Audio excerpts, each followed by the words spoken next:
Hello, my dear viewers. I'm Olga Demchuk, a researcher of the inner world of personality. As many of you know, I am from Belarus. We had a TV show called Kolihanka. On that show, an animal toy and the host would tell children bedtime stories to help them sleep better. But my task is completely different. In fact, it's the opposite. I need you, on the contrary, not to fall asleep. So today, together with the black and white cat, I will be waking you up. Today, we are going to talk about the search for a savior, that very person. When we talk about that special person, the first thing that usually comes to mind is a partner. That is the one with whom I want to spend my life. But, of course, it's not just a partner. It could also be a teacher, a friend, or some kind of leader. In other words, it's an image that embodies all virtues. Let's sort this out. As they said in Twin Peaks, the owls are not what they seem. Who is that special one? Who is this ideal person, meeting whom we are sure our life will truly change? If we imagine ourselves as the black cat, then the white cat will, in this context, symbolize that very same person. I think that many of you, when meeting someone, regardless of the specific role you assign to them, whether as a beloved partner, a close friend, a respected teacher, or even that very boss, this particular person evokes such pleasant and positive feelings in you. And when you talk about them, it is always with a certain delight, a thoughtful listing of their many virtues, and the genuine sense of sincere admiration. And by the way, a person describes someone in such an idealistic way, you can understand how idealized their own self-image is. That is, at first glance, it may seem that we are searching for the perfect other. But if we look deeper, we realize that we are searching for the perfect version of ourselves next to this other person. Let me explain this in more detail. In other words, when I am with this person, I like myself. This person, as if by their very presence alone, effortlessly evokes in me those warm, pleasant feelings that I so deeply enjoy and cherish. But in reality, it's not truly the other person I like, but rather the way I become, the person I am in their presence. That is, when I am alone and look at myself in my inner mirror, I have a lot of complaints about myself, and I see many flaws in that mirror. I blame myself for something. I direct aggression inward. In other words, I am wrong and not good enough. And so I can't really give myself a kind of reflection that I would truly like, not at this moment. A reflection that I would like is impossible to create when my standards are too idealistic. That is, I don't treat myself objectively and calmly. Instead, I have some kind of invented ideal image that I supposedly don't live up to. I look into this mirror and I realize that I don't really like myself in it, not at all. But when that other person appears in front of me, I tend to project my ideal self onto them, but it seems to me that it's actually the ideal other, not just my own ideal. In other words, in their presence, the feelings I don't like in myself, those uncomfortable emotions, simply don't come up inside me at all. In their presence, I generate from within the emotions that allow me to feel like a good person. To give a simple example, if a person doesn't irritate me at all, if this person actually matches some idealistic image I have in my mind, then I won't experience any negative feelings when I'm around them. He simply won't piss me off, he won't make me angry, and he won't irritate me at all. And then I, who do not produce this darkness, in quotes, begin to like myself. I like myself that way. In other words, if I find someone who doesn't irritate me, I can maintain the illusion of my own goodness. It's as if I have no flaws, because I don't generate that darkness in their presence, the darkness that supposedly poisons me. But I can't accept my own emotionality, that I am its source. And it seems to me that it's because of the other person. This other person brings with them these unpleasant emotions that I actually produce myself. I'm not saying that you have to love everyone. I'm not saying that it's bad to generate this darkness. I'm not saying any of that. Right now, I'm only talking about owning your own emotions, about realizing that the white cat turns black because anger, envy, shame, comparison, and the feeling of being worse start to arise from within. In other words, we are the source of this emotionality. When a person has a realistic view of themselves and doesn't attack you for your shortcomings, then they can rely on their real self-image.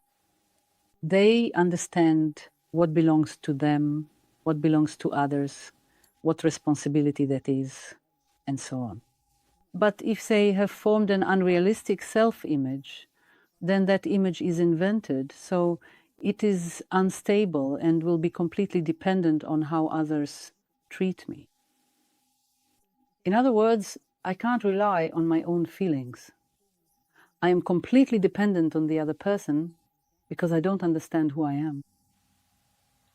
And this idea of the other person being like a mirror is just a play on words. In reality, the other person is not a mirror, but rather a catalyst for the reactions that potentially exist within me.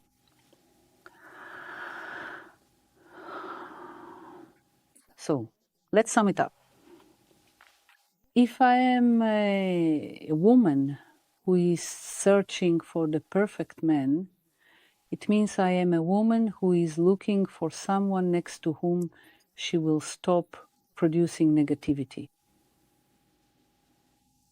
In other words, I can't take ownership of my emotions. I can't understand why they arise.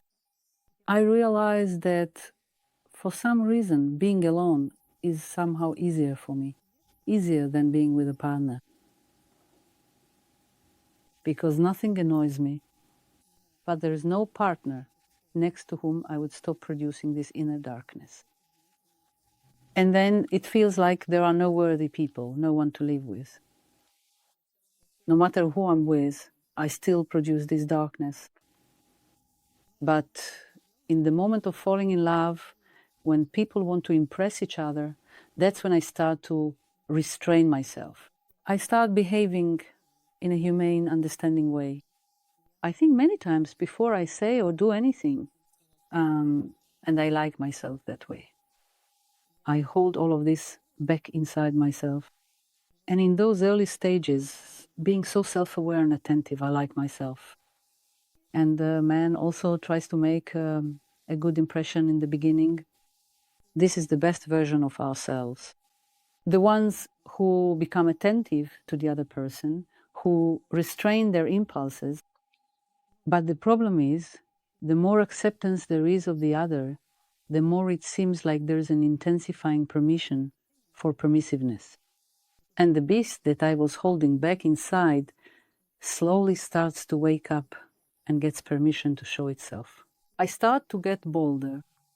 In other words, I've seduced, I've received acceptance, and within that acceptance, my sense of permissiveness and my emotions begin to awaken.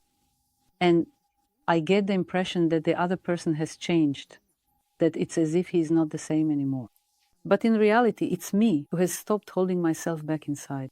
He's the same, but I'm experiencing different emotions. That's why it seems to me that he's different. The same thing applies to men who are looking for the perfect woman. In other words, the more idealistic a person's view of themselves is, the more idealistic they want their partner to be, and the more flaws they will notice, and the more of those flaws will be unbearable for them.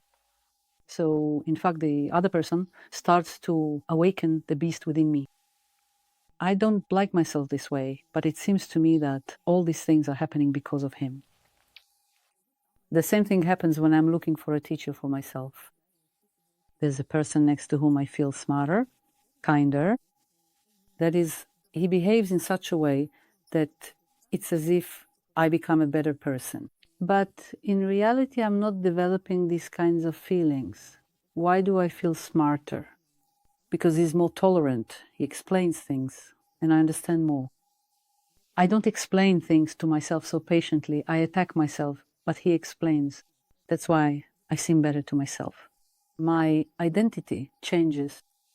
Next to him, I become smarter. When I step away, I become dumber. Next to him, I become kinder. When I step away, I become mean again. You see, we look for someone who allows us to be good, to be right, to be humane, to not be filled with this darkness. It's the same with friends. We look for someone who accepts us, who doesn't judge us. And that means through this acceptance, I begin to accept myself as well. Let's sum it up. This video is a tactical one. The previous one was strategic. This one is tactical. When a person has an overly idealized self-image, they become a fragile, unstable structure. They need someone else who will allow them to maintain this idealistic view of themselves.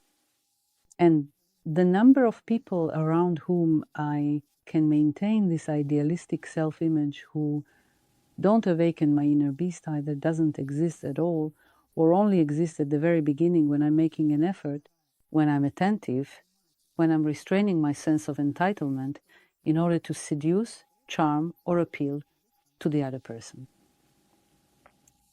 But if a person doesn't pay attention to their own internal processes, they will constantly complain about the other person who triggers these processes in them. They won't realize that it's me generating this. I go through the same thing with one person after another. It's as if the person is blind and can't analyze that people change, but the feelings they generate are always the same. This repeated generation of the same feelings allows us to take ownership of the cause rather than projecting it onto others. And the more a person has within themselves that is unacknowledged or unaccepted, the harder it will be for them to interact with others. They will kind of irritate me, seem wrong, and seem to bring out something disgusting in me. But because I don't accept this in myself, I'll end up blaming either the world or other people. There's always something wrong with them. Or I might pretend for a while, but I won't be able to keep up the act for long. It feels like I'm enduring a lot, making a lot of sacrifices. But the person still doesn't want to be someone who doesn't trigger these feelings in me. And, well, they never will be. I need to sort things out with myself. And this dream of a savior, of some wonderful person next to whom I can finally be good and right, it doesn't get internalized as a search for my own state. Everything is invested in this person, the savior, next to whom I will finally be able to feel this way, next to whom I will finally like myself. Try to describe your savior. What are they like? Either in the comments or in your own notebook. This way, you'll be able to fully understand what your ideal self is like. You will get to know them more closely. And I hope that those who have been watching my channel for a long time already understand how important it is to claim your emotions as your own, to perceive them as an internal product. Only this way can we get to know our real selves. Otherwise, there will always be someone else. These people will live in our heads and we'll have to keep having dialogues with them because we can't claim ourselves as our own. And just a quick reminder, subscribe to the channel so you don't miss new videos every week. Also, check out the playlist Start Here, 5 talks to begin with. It's a great way to dive deeper. And if you'd like to explore further, my book is available in English. You can also explore the original channel. YouTube has started testing auto dubbing in English there. Check out the latest videos with auto voice and compare them with our adaptations here. The link to the original channel is in the description and in the pinned comment below. And with that, I say goodbye. See you next time.